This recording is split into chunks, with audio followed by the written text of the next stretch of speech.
verse number 16, وَعَلَامَاتٍ وَبِالنَّجْمِ هُمْ يَهْتَدُونَ, and landmarks, and by the stars they are guided.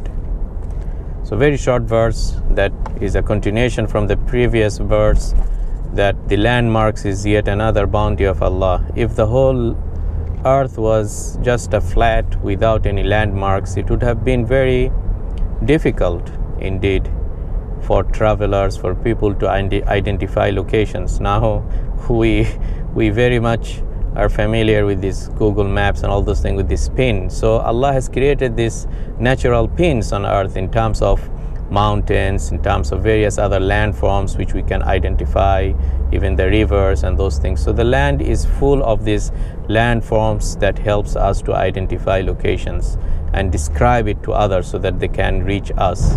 So in terms of those natural addresses that Allah has set for us, really. But we seldom attribute these things to Allah subhanahu wa ta'ala. If this is in the land, then in the sea it becomes more tricky, right? Because if you're in the middle of an ocean or a sea, it's very difficult to identify landmarks if there are no nearby maybe coral reefs or nearby islands.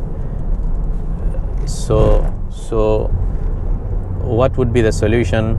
Allah says, وَبِالنَّجْمِ هُمْ يَهْتَدُونَ, and by the stars they are guided.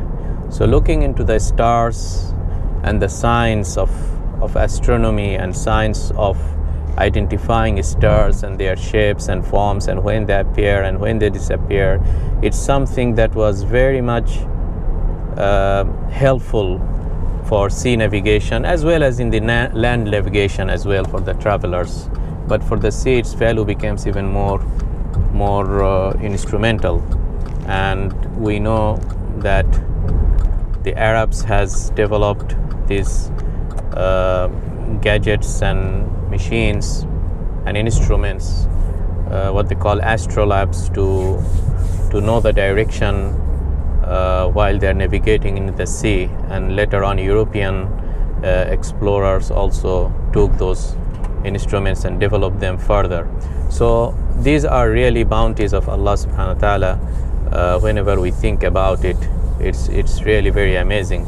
And now again, Allah has